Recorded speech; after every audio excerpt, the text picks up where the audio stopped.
Hello friends, welcome to all of you in your YouTube channel target with Anuradha. मैं हूं अनुराधा और आज मैं आप सभी के लिए लेकर के आई हूं 11th क्लास की एनसीईआरटी की ज्योग्राफी की पाठ्य पुस्तक भौतिक भूगोल के मूल सिद्धांत। इसके अंतर्गत आज हम लोग जो है थर्ड चैप्टर या तृतीय अध्याय पृथ्वी की आंतरिक संरचना का अध्ययन करेंगे। चलिए देखते हैं इसमें क्या क्या है। पृथ्वी की आंतरिक संरचना। पृथ्वी की प्रकृति के बारे में आप जिस प्रकार का अनुमान लगाते हैं, क्या आपके अनुमान के अनुसार पृथ्वी क्रिकेट की गेंद की तरह एक ठोस गेंद है या यह एक खोखली गेंद है जिस पर चट्टानों की मोटी परत स्थलमंडल है? क्या आपने कभी टेलीविज़न पर ज्वालामुखी उद्गार दिखाते हुए चित्रों को देखा है? क्या आपको ज्वालामुखी से निकलते हुए गर्म लावा, मिट्टी, धुआं, आग तथा मैग्मा आदि याद हैं? पृथ्वी के आंतरिक भाग को अप्रत्यक्ष प्रमाणों के आधार पर समझा जा सकता है, क्योंकि पृथ्वी के आंतरिक भाग में न तो कोई पहुंच सका है और न पहुंच सकता है। पृथ्वी के धरातल का विन्यास मुख्यतः भूगर्भ में होने वाली प्रक्रियाओं का परिणाम है। बहिर्जात व अंतर्जात प्रक्रियाएं लगातार भूदृश्य को आकार देती रहती हैं।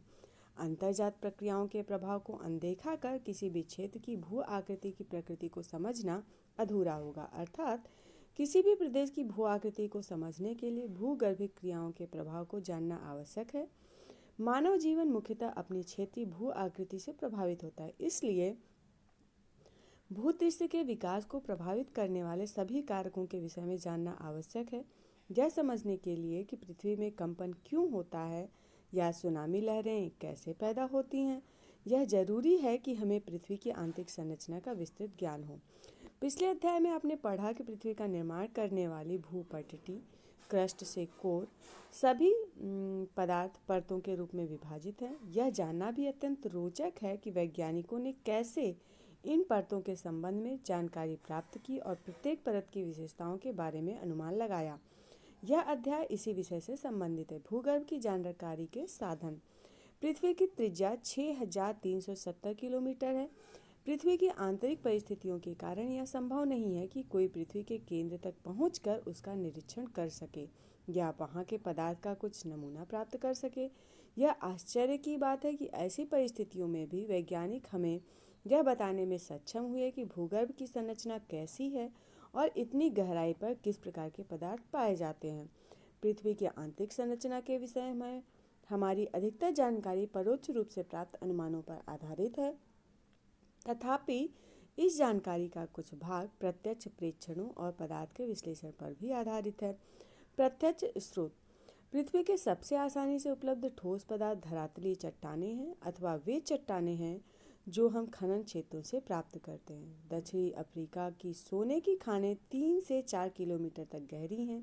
इससे अधिक गहराई मेंजा पाना असंभव है, क्योंकि उतनी गहराई पर तापमान बहुत अधिक होता है। खनन के अतिरिक्त वैज्ञानिक विभिन्न परियोजनाओं के अंतर्गत पृथ्वी की आंतरिक स्थिति को जानने के लिए परपटी में गहराई तक छानबीन कर रहे हैं। संसार भर के वैज्ञानिक 2 मुख्य परियोजनाओं पर कार्य कर रहे हैं। ये हैं समुद्र के गहरे समुद्र में प्रवेधन परियोजना मतलब कि डीप ओशियन ड्रिलिंग प्रोजेक्ट व समन्वित महासागरीय प्रवेधन परियोजना इंटीग्रेटेड ओशियन ड्रिलिंग प्रोजेक्ट। आज तक का सबसे गहरा प्रवेधन या ड्रिल आर्कटिक महासागर में कोला क्षेत्र में 12 किलोमीटर की गहराई तक किया गया है। इन परियोजनाओं तथा बहुत सी अन्य गहरी खुदाई परियोजनाओं के अंतर्गत विभिन्न गहराई से प्राप्त पदार्थों के विश्लेषण से हमें पृथ्वी की आंतरिक संरचना से संबंधित असाधारण जानकारी प्राप्त हुई है। ज्वालामुखी उद्गार प्रत्यक्ष जानकारी का एक अन्य स्रोत है। जब कभी हम ज्वालामुखी उद्गार से लावा पृथ्वी के धरातल पर आता है, यह प्रयोगशाला अन्वेषण के लिए उपलब्ध होता है, तथापि इस बात का निश्चय कर पाना कठिन होता है कि यह मैग्मा कितनी गहराई से निकला है। अप्रत्यक्ष स्रोत। पदार्थ के गुणधर्म के विश्लेषण से पृथ्वी के आंतरिक भाग की अप्रत्यक्ष जानकारी प्राप्त होती है। खनन क्रिया से हमें पता चलता है कि पृथ्वी के धरातल में गहराई बढ़ने के साथ साथ तापमान एवं दबाव में वृद्धि होती है। इतना ही नहीं, हमें यह भी पता चलता है कि गहराई बढ़ने के साथ साथ पदार्थ का घनत्व भी बढ़ता है। तापमान, दबाव व घनत्व में इस परिवर्तन की दर को आंका जा सकता है। पृथ्वी की कुल मोटाई को ध्यान में रखते हुए वैज्ञानिकों ने विभिन्न गहराइयों पर पदार्थों के तापमान, दबाव एवं घनत्व के मान को अनुमानित किया है। प्रत्येक परत के संदर्भ में इन लक्षणों का सविस्तार वर्णन इसे अध्याय में आगे किया गया है। पृथ्वी की आंतरिक जानकारी का दूसरा अप्रत्यक्ष स्रोत उल्काएं हैं, जो कभी कभी धरती तक पहुंचती हैं। हालांकि हमें यह भी ध्यान रखना चाहिए कि उल्काओं के विश्लेषण के लिए उपलब्ध पदार्थ पृथ्वी की आंतरिक भाग से प्राप्त नहीं होते हैं, परंतु उल्काओं से प्राप्त पदार्थ और उनकी संरचना पृथ्वी से मिलती जुलती है। ये उल्काएं वैसे ही पदार्थ के बने ठोस पिंड हैं जिनसे हमारा ग्रह या पृथ्वी बना है। अतः पृथ्वी की आंतरिक जानकारी के लिए उल्काओं का अध्ययन एक अन्य महत्वपूर्ण स्रोत है। अन्य अप्रत्यक्ष स्रोतों में गुरुत्वाकर्षण, चुंबकीय क्षेत्र व भूकंपीय संबंधी क्रियाएं शामिल हैं। पृथ्वी के धरातल पर भी विभिन्न अक्षांशों पर गुरुत्वाकर्षण बल एक समान नहीं होता है।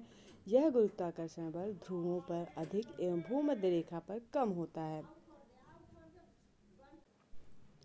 गुरुत्व का मान पदार्थ के मान के अनुसार भी बदलता है। पृथ्वी के भीतर पदार्थों का असमान वितरण भी इस भिन्नता को प्रभावित करता है।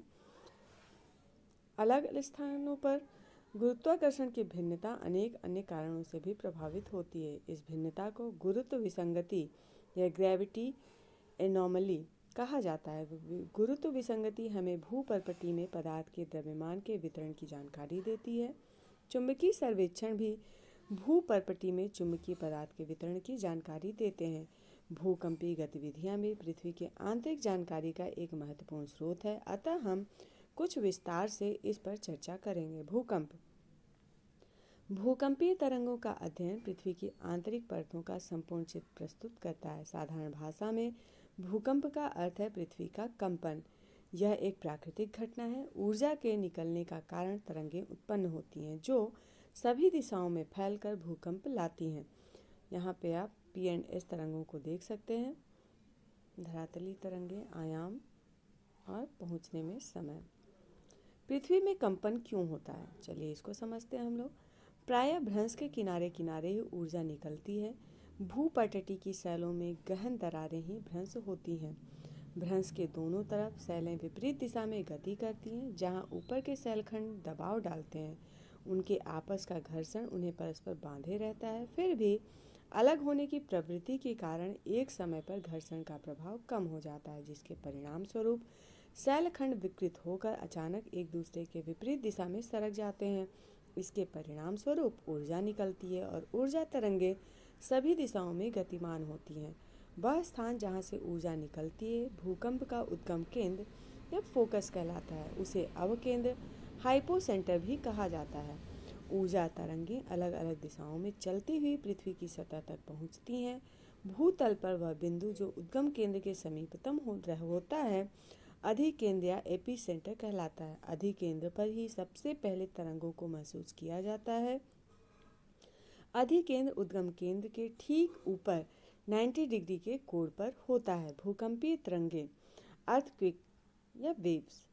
सभी भूकंपीय प्राकृतिक भूकंप स्थलमंडल या लिथोस्फीयर में ही आते हैं। इस अध्याय में आगे आप पृथ्वी के विभिन्न परतों के बारे में पढ़ेंगे। अभी इतना समझ लेना पर्याप्त है कि स्थलमंडल पृथ्वी के धरातल से 200 किलोमीटर तक की गहराई वाले भाग को कहते हैं। भूकंप मापी यंत्र या सिस्मोग्राफ सतह पर पहुंचने वाली भूकंप तरंगों को अभिलेखित करता है। भूकंपीय तरंगों का अभिलेख वक्र या कर्व दिखाता है। यह वक्र 3 अलग बनावट वाली तरंगों को प्रदर्शित करता है। बुनियादी तौर पर भूकंपीय तरंगें 2 प्रकार की होती हैं। पहला है भूगर्भीय तरंगें, बॉडी वेव्स, व दूसरा है धरातलीय तरंगें या सरफेस वेव्स। भूगर्भीय तरंगें उद्गम केंद्र से ऊर्जा के मुक्त होने के दौरान पैदा होती हैं और पृथ्वी के अंदरूनी भाग से होकर सभी दिशाओं में आगे बढ़ती हैं, इसलिए उन्हें भूगर्भिक तरंगें कहा जाता है। भूगर्भिक तरंगों एवं धरातलीय सैलों के मध्य अन्योन्य क्रिया के कारण नई तरंगें उत्पन्न होती हैं, जिन्हें धरातलीय तरंगें कहा जाता है। ये तरंगें धरातल के साथ साथ चलती हैं। तरंगों का वेग अलग अलग घनत्व वाले पदार्थों से गुजरने पर परिवर्तित हो जाता है। अधिक घनत्व वाले पदार्थों में तरंगों का वेग अधिक होता है। पदार्थों के घनत्व में भिन्नताएं होने के कारण परावर्तन एवं आवर्तन मतलब कि रिफ्लेक्शन एवं रिफ्रैक्शन होता है, जिससे इन तरंगों की दिशा भी बदलती है। भूकंपीय तरंगें भी 2 प्रकार की होती हैं। इन्हें पी तरंगें व एस तरंगें कहा जाता है। पी तरंगें तीव्र गति से चलने वाली तरंगें हैं और धरातल पर सबसे पहले पहुंचती हैं। इन्हें प्राथमिक तरंगें भी कहा जाता है। पी तरंगें ध्वनि तरंगों जैसी होती हैं। ये गैस, तरल व ठोस तीनों प्रकार के पदार्थों से गुजर सकती हैं। एस तरंगें धरातल पर कुछ समय अंतराल बाद पहुंचती हैं। ये द्वितीयक तरंगें कहलाती हैं। इस तरंगों के विषय में एक महत्वपूर्ण तथ्य यह है कि ये केवल ठोस पदार्थों के माध्यम से ही चलती हैं। इस तरंगों की यह एक महत्वपूर्ण विशेषता है। इसी विशेषता ने वैज्ञानिकों को भूगर्भीय संरचना समझने में मदद की। परावर्तन या रिफ्लेक्शन से तरंगें प्रतिध्वनित होकर वापस लौट आती हैं, जबकि आवर्तन या रिफ्रैक्शन से तरंगें कई दिशाओं में चलती हैं। भूकंप लेखी पर बने आरेख से तरंगों की दिशा भिन्नता का अनुमान लगाया जाता है। धरातलीय तरंगें भूकंप लेखी पर अंत में अभिलेखित होती हैं। ये तरंगें ज़्यादा विनाशकारी होती हैं। इनसे सेल विस्थापित होती है और इमारतें गिर जाती हैं। भूकंपीय तरंगों का संचरण। भिन्न भिन्न प्रकार की भूकंपीय तरंगों के संचरित होने की प्रणाली भिन्न भिन्न होती है। जैसे ही ये संचरित होती हैं तो सेलों में कंपन पैदा होती है। पी तरंगों से कंपन की दिशा तरंगों की दिशा के समानांतर होती है। यह संचरण गति की दिशा में ही पदार्थ पर दबाव डालती है। इसके परिणाम स्वरूप या फल स्वरूप पदार्थ के घनत्व में भिन्नता आती है और सेलों में संकुचन व फैलाव की प्रक्रिया पैदा होती है। अन्य तीन तरह की तरंगें संचरण गति के समकोण दिशा में कंपन पैदा करती हैं। इस तरंगें ऊर्ध्वाधर तल में तरंगों की दिशा में समकोण पर कंपन पैदा करती हैं। अतः ये जिस पदार्थ से गुजरती हैं उसमें उभार व गर्त बनाती हैं। धरातलीय तरंगें सबसे अधिक विनाशकारी समझी जाती हैं। छाया क्षेत्र का उद्भव। यहाँ पे पी का छाया क्षेत्र दिया हुआ है। इस तरंगों का किरण पथ और यहाँ पर पी तरंगों से प्राप्त की जा सकती है कुछ चीज़ें हैं। भूकंप लेखी यंत्र या सेस्मोग्राफ पर दूरस्थ स्थानों से आने वाली भूकंपीय तरंगें अभिलेखित होती हैं। यद्यपि कुछ ऐसे क्षेत्र भी हैं जहां कोई भी भूकंपीय तरंग अभिलेखित नहीं होती। ऐसे क्षेत्र को भूकंपीय छाया क्षेत्र या शैडो जोन कहा जाता है।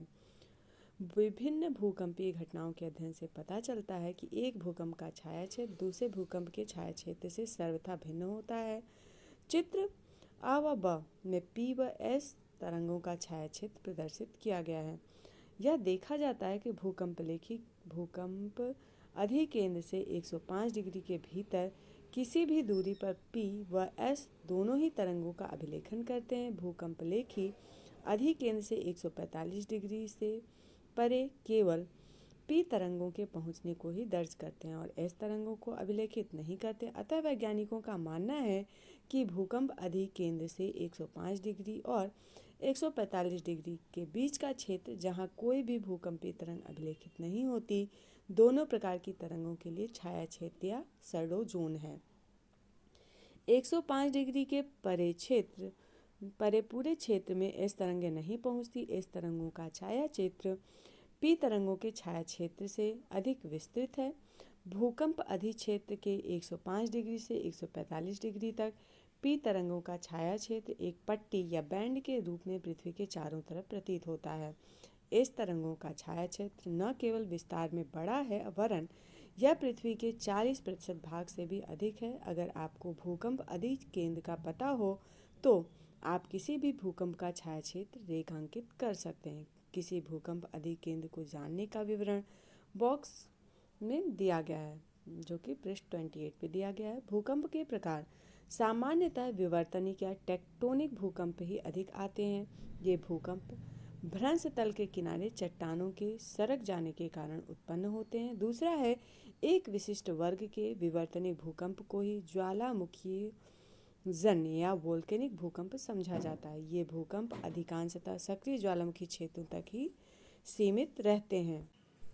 दूसरा है एक विशिष्ट वर्ग के विवर्तनिक भूकंप को ही ज्वालामुखी जन्य या वोल्केनिक भूकंप समझा जाता है। ये भूकंप अधिकांशतः सक्रिय ज्वालामुखी क्षेत्रों तक ही सीमित रहते हैं। तीसरा है खनन क्षेत्रों में कभी कभी अत्यधिक खनन कार्य से भूमिगत खानों की छत ढह जाती है जिससे हल्के झटके महसूस किए जाते हैं। इन्हें नियात या कोलैप्स भूकंप कहा जाता है। चौथा है कभी कभी परमाणु व रासायनिक विस्फोट से भी भूमि में कंपन होता है। इस तरह के झटकों को विस्फोट या एक्सप्लोजन भूकंप कहते हैं। पांचवा है जो भूकंप बड़े बांध वाले क्षेत्रों में आते हैं उन्हें बांध जनिक या रिजर्वायर इंड्यूस्ड भूकंप कहा जाता है। भूकंपों की माप। भूकंपीय घटनाओं का मापन भूकंपी तीव्रता के आधार पर अथवा आघात की तीव्रता के आधार पर किया जाता है। भूकंपी तीव्रता का मापनी रिक्टर स्केल के नाम से जानी जाती है। भूकंपीय तीव्रता भूकंप के दौरान ऊर्जा मुक्त होने से संबंधित है। इस मापनी के अनुसार भूकंप की तीव्रता 0 से 10 तक होती है। आघात की तीव्रता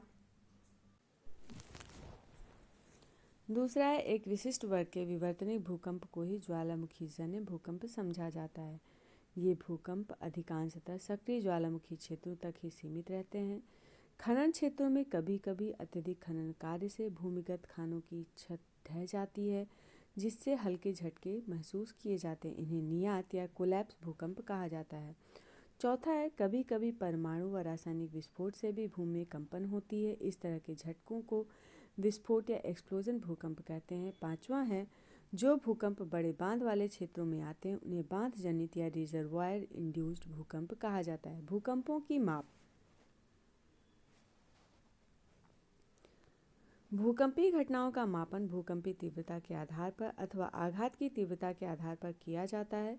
भूकंपीय तीव्रता की मापनी रिक्टर स्केल के नाम से जानी जाती है। भूकंपीय तीव्रता भूकंप के दौरान ऊर्जा मुक्त होने से संबंधित है।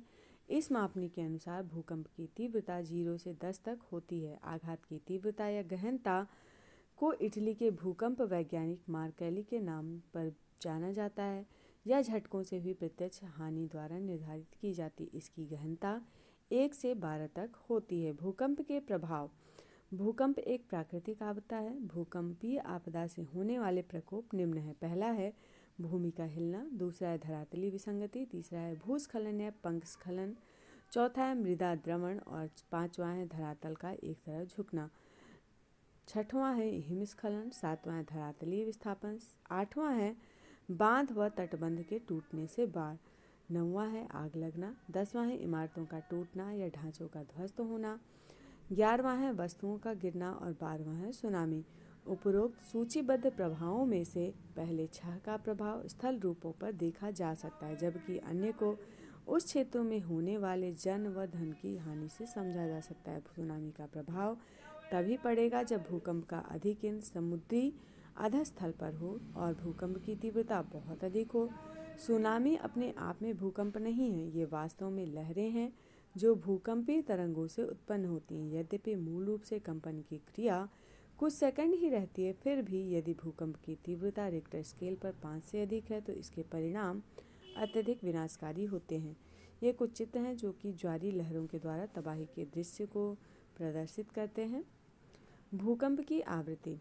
भूकंप एक प्राकृतिक आपदा है। तीव्र भूकंप के झटकों से जन व धन दोनों की अधिक हानि होती है। फिर भी ऐसा नहीं है कि विश्व के सभी भागों में तीव्र भूकंप ही आते हैं। केवल वही क्षेत्र जो भ्रंश के समीप हैं ऐसे तीव्र झटके महसूस करते हैं। हम ज्वालामुखी व भूकंप के वितरण का वर्णन अगले अध्याय में पढ़ेंगे।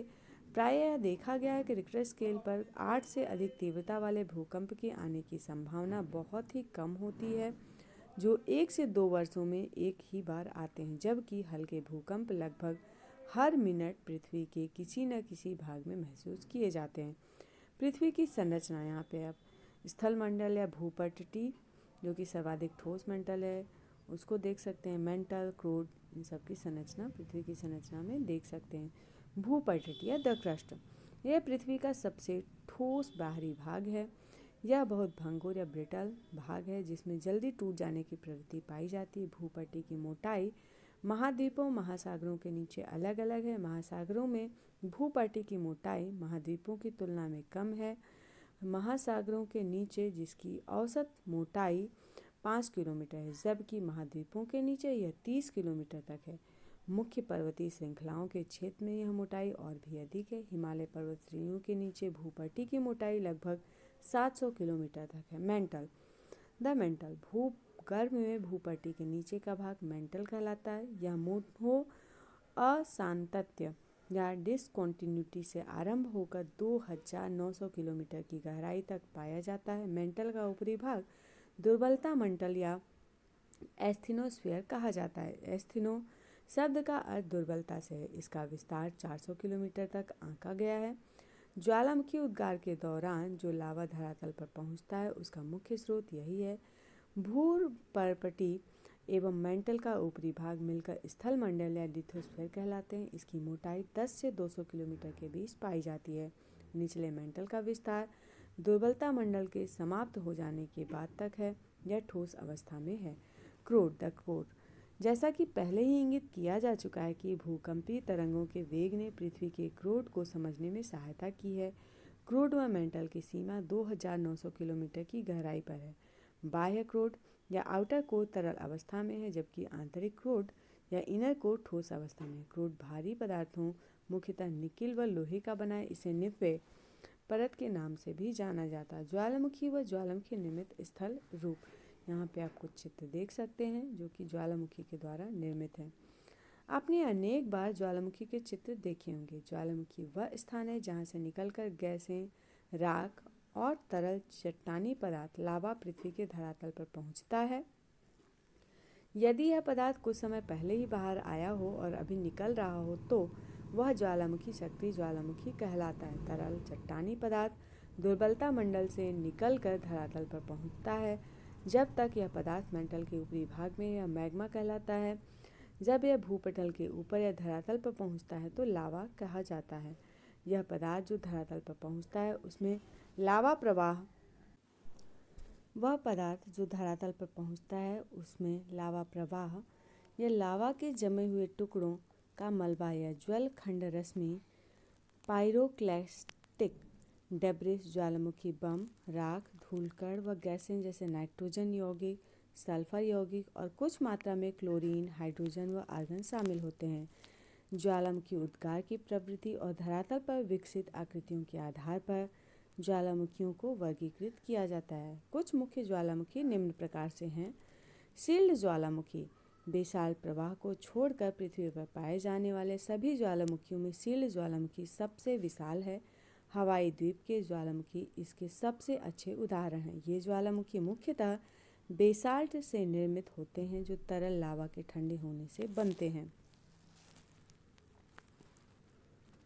यह लावा उद्गार के समय बहुत तरल होता है, इसी कारण इन ज्वालामुखियों का ढाल तीव्र नहीं होता। यदि किसी तरह निकास नलिका या वेंट से पानी भीतर चला जाए तो ये ज्वालामुखी विस्फोटक भी हो जाते हैं, अन्यथा कम विस्फोटक होना ही इनकी विशेषता है। इन ज्वालामुखियों से लावा फव्वारे के रूप में बाहर आता है और निकास पर एक शंकु या कोन बनाता है जो सिंडर शंकु के रूप में विकसित होता है। मिश्रित ज्वालामुखी या कंपोजिट वोल्केनो, इन ज्वालामुखियों से बेसाल्ट की अपेक्षा अधिक ठंडे व श्यान, गहरा या चिपचिपा लावा उद्गार होते हैं। प्रायः ये ज्वालामुखी भीषण विस्फोटक होते हैं। इनसे लावा के साथ भारी मात्रा में ज्वलखंडाश्मि, पायरोक्लास्टिक पदार्थ व राख भी धरातल पर पहुँचती है। यह पदार्थ निकास नली के आसपास परतों के रूप में जमा हो जाते हैं, जिनके जमाव मिश्रित ज्वालामुखी के रूप में दिखते हैं। ज्वालामुखी कुंड या कैलेंडेरा, ये पृथ्वी पर पाए जाने वाले सबसे अधिक विस्फोटक ज्वालामुखी। आमतौर पर ये इतने विस्फोटक होते हैं कि जब इनमें विस्फोट होता है तब वे ऊंचा ढांचा बनाने की बजाय स्वयं नीचे धंस जाते हैं। धंसे हुए विध्वंस गर्त या लावा के गिरने से जो गड्ढे बनते हैं वही जो है ज्वालामुखी कुंड या कैलेंडेरा कहलाते हैं। इनका यह विस्फोटक रूप बताता है कि इन्हें लावा प्रदान करने वाले मैग्मा के भंडार न केवल विशाल हैं वरन इनके बहुत पास स्थित हैं। इनके द्वारा निर्मित पहाड़ मिश्रित ज्वालामुखी की तरह प्रतीत होते हैं। बेसाल्ट प्रवाह क्षेत्र या फ्लूड बेसाल्ट प्रोविनेंस, ये ज्वालामुखी अत्यधिक तरल लावा उगलते हैं जो बहुत दूर तक बह निकलता है। संसार के कुछ भाग हजारों वर्ग किलोमीटर घने लावा प्रवाह से ढके हैं। इनमें लावा प्रवाह क्रमानुसार होता है और कुछ प्रवाह 50 मीटर से भी अधिक मोटे हो जाते हैं।